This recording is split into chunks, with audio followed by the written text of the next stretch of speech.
Vincennes avec un grand L. Une série de podcasts imaginés par la ville de Vincennes à l'occasion de la Journée internationale des droits des femmes. Épisode 12.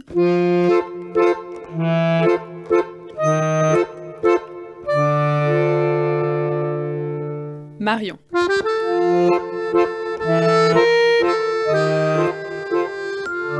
Elle a encore le visage plein de l'enfance, mais déjà le regard aiguisé d'une adulte sur la vie et la société qui l'entoure. Marion Tréton étudie la joaillerie, un monde rude et masculin dans lequel la toute jeune femme compte bien faire sa place. Aussi délicatement qu'elle sertit un diamant, mais aussi fermement qu'elle imprime sa forme à un métal précieux.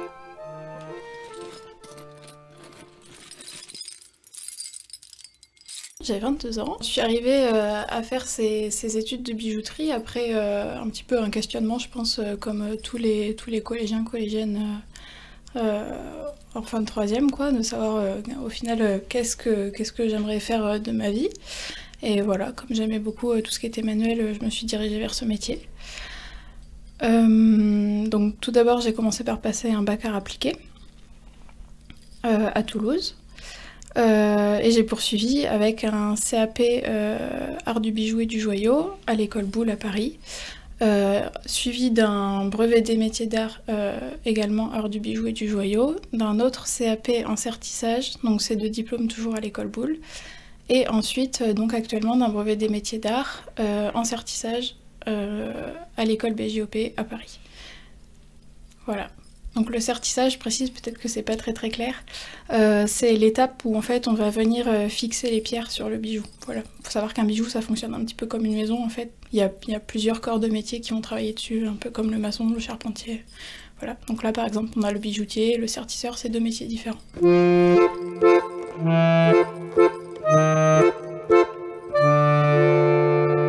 Ce qui me plaît dans ce métier et ce qui fait que j'ai poursuivi dans cette voie, c'est tout d'abord le côté manuel du métier, quoi, vraiment travailler la matière, donc que ce soit les métaux précieux ou non précieux, les pierres. Et aussi, durant donc, les stages que j'ai pu effectuer, vraiment le côté rapport aux personnes, puisque donc, quand on crée des bijoux, c'est pour quelqu'un, c'est avec une histoire, avec plein de recherches derrière, quoi. Il n'y a pas uniquement que l'objet fini. Voilà, je dirais ces deux choses-là.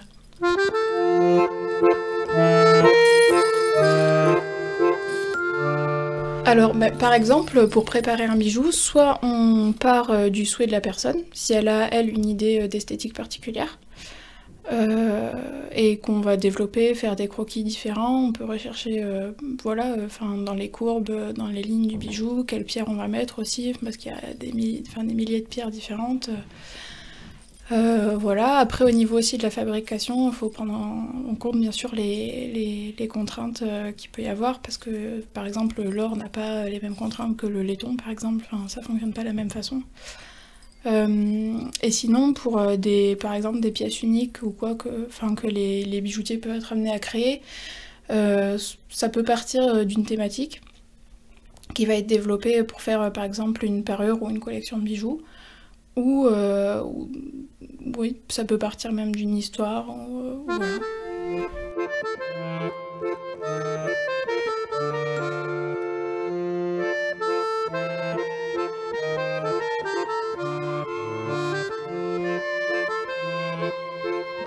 À travers mes stages ou mes différentes expériences professionnelles, j'ai pu me rendre compte que c'est un milieu extrêmement masculin.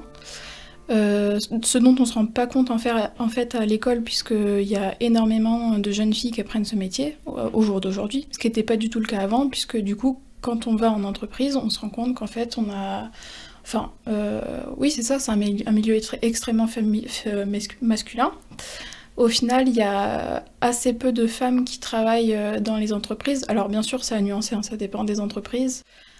Ça me fait penser à par exemple un stage que j'avais effectué. Donc vraiment ma première année de bijouterie, donc on était vraiment... c'était la première fois qu'on était confronté à ce genre de choses. J'étais en stage avec donc une amie de ma classe. Et donc le patron nous envoie nous envoie faire des courses, comme on dit dans le milieu. Donc en fait, ça veut dire aller récupérer des pièces ou des pierres ou voilà du matériel chez d'autres personnes. Et en fait, on arrive donc dans cette entreprise où il n'y avait que des hommes. Donc déjà, on se fait regarder de haut en bas, pas de la manière la plus sympathique.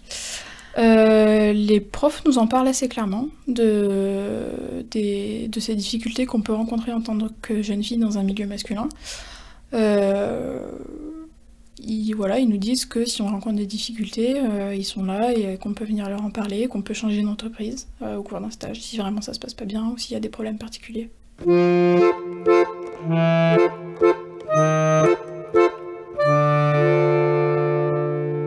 En fait, c'est vrai qu'on remarque que toutes les femmes donc d'un âge un petit peu plus avancé qui sont bijoutières ont un caractère très fort. Qui peuvent parfois être, je vais pas dire durs, ça serait un peu exagéré, mais parfois manquer un petit peu de pédagogie ou pas du tout d'ailleurs. Et en fait, en parlant avec elles, on se rend compte que c'est parce que justement elles ont rencontré, que elles, quand elles sont entrées dans la profession, elles étaient quasiment seules, quoi. Et donc on se rend compte aussi de la chance qu'on a de passer un peu, d'être un petit peu la deuxième génération, quoi, arrivée dans cette profession. Et voilà, après on sait qu'il y a des entreprises où effectivement il va y avoir des comportements très sexistes, en général c'est des entreprises qu'on évite tout simplement, et où dans lesquelles de toute façon on n'est pas forcément embauché puisque c'est pas leur souhait. Et après les profs aussi dans des écoles savent le comportement des patrons dans certaines entreprises et n'y envoient pas les élèves s'ils nous sentent pas armés pour faire face à ça, quoi. Et effectivement, quand on va dans une entreprise et qu'on peut avoir par exemple des remarques ou des comportements déplacés, c'est pas interdit de le dire, c'est pas interdit de le faire remarquer. Et justement, le dire et le faire remarquer, ça évite que ça arrive à d'autres personnes et ça remet les personnes à leur place, quoi.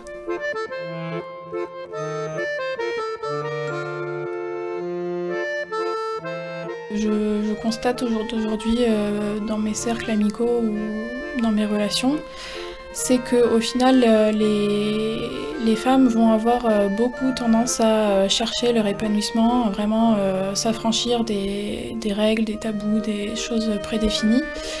Je pense que y a beaucoup de personnes de ma génération qui ont une vision du féminisme qui est très négative et c'est quelque chose qu'on va retrouver parfois dans les médias. Enfin, je veux dire, il y a quand même des féministes qu'on a surnommées les féminazis. C'est hyper... Enfin, ça va très loin quand même.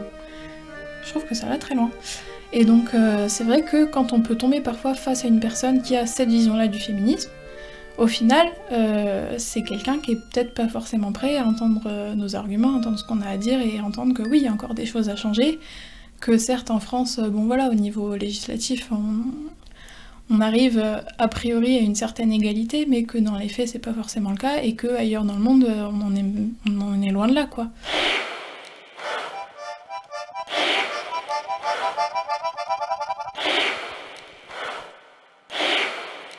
Pour moi, c'est quoi être féministe? Être féministe, c'est se rendre compte que oui, on a des acquis, mais que on voit par exemple l'actualité en Pologne ces dernières années où le droit à l'IVG a été complètement remis en cause et a failli passer à la trappe, quoi. On se dit que oui, certes c'est acquis, mais pour combien de temps? En espérant que ça soit pas remis ça soit pas une question qui soit remise sur la table, mais que surtout il y a d'autres femmes dans le monde pour qui c'est pas du tout une réalité, quoi. Et quand on entend parler de proxénétisme dans certains pays orientaux, c'est grave, et oui, ça me touche parce que je me dis... je trouve ça grave de pouvoir encore se dire aujourd'hui « Ah en tant que femme, j'ai la chance d'être née en France ».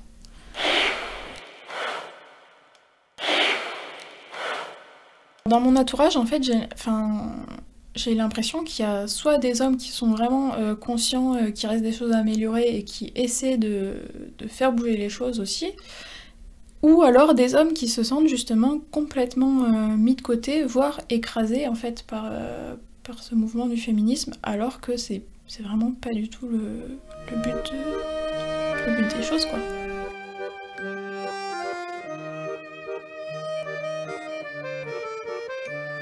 enfin, c'est une cause pour laquelle beaucoup d'hommes se sentent concernés, mais au final ne savent pas comment agir. Peut-être parce que, bah voilà, ils ont pas de Simone Veil ou de Michelle Obama ou de Beyoncé, enfin voilà, on pourrait citer un milliard de noms, mais voilà, peut-être, je sais pas, peut-être qu'il leur manque des exemples ou...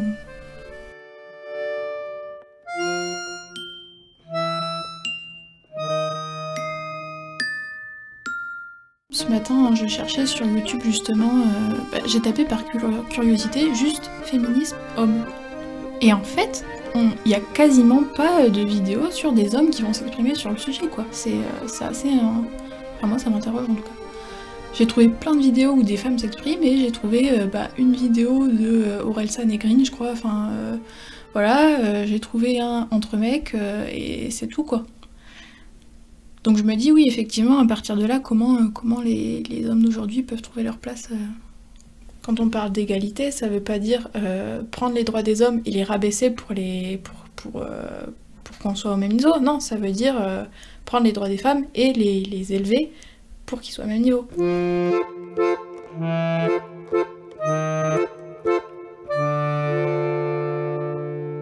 Le prochain défi, c'est ça. C'est comment on fait que ce mouvement féminisme il touche aussi les hommes, et c'est ça exactement, comment on les intègre à la question, parce qu'en fait, j'ai l'impression qu'on essaie de faire bouger toute la société en faisant bouger que la moitié de la société et en intégrant que la moitié de la société et en éduquant que la moitié de la société. Mais du coup, ça peut pas marcher. Je pense qu'il y a une part de peur, et je pense que en fait dans notre éducation, que ce soit dans un milieu scolaire ou extrascolaire, on dit beaucoup aux filles allez-y, prenez la parole, mais en fait on apprend rarement aux garçons à écouter.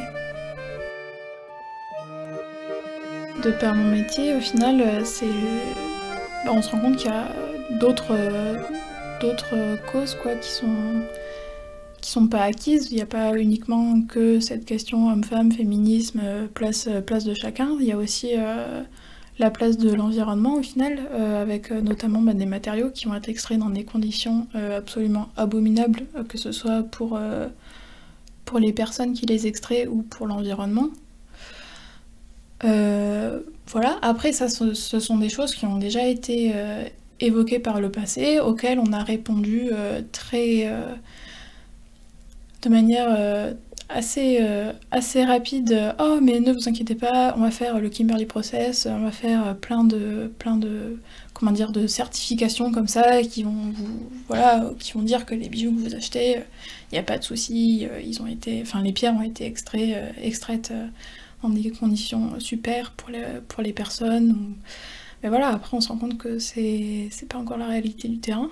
J'aimerais agir dans ce sens-là. Après, entre vouloir agir et pouvoir agir, c'est deux choses différentes, surtout dans des milieux comme celui-là qui sont régis par des années de tradition et par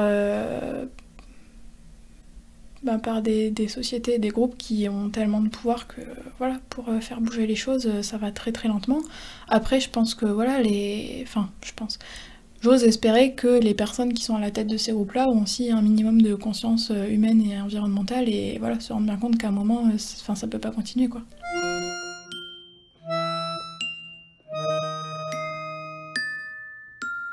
Je suis confiante, oui, parce que j'espère que voilà, dans chaque être humain, il reste un minimum de bon sens pour qu'au final, au bout d'un moment, les choses finissent par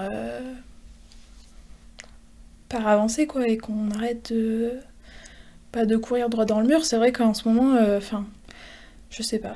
Je crois que la pandémie actuelle a changé un petit peu votre façon de voir le monde, d'étudier, d'envisager votre futur. Oui, effectivement, c'est vrai que ça fait 1 an maintenant que on a des cours en distanciel, des examens qui sont annulés. Je vois mon coloc, lui, qui a plus du tout de cours en présentiel, donc en fait il y a eu une période où il ne voyait personne de la journée, où il était cloîtré dans l'appart devant son écran pour suivre ses cours. Et c'est vrai qu'au final on se dit mais quel sens ça a, quoi. quel sens ça a de faire des études dans ces conditions-là, d'apprendre des métiers. Voilà, quel est l'avenir aussi des métiers qu'on apprend et notre place dans tout ça. Peut-être que c'est, je sais pas, peut-être que c'est une période un petit peu pour tout le monde aussi qui est propice à remettre les choses en question. Et oui, c'est quelque chose de positif puisque c'est comme ça que les choses avancent.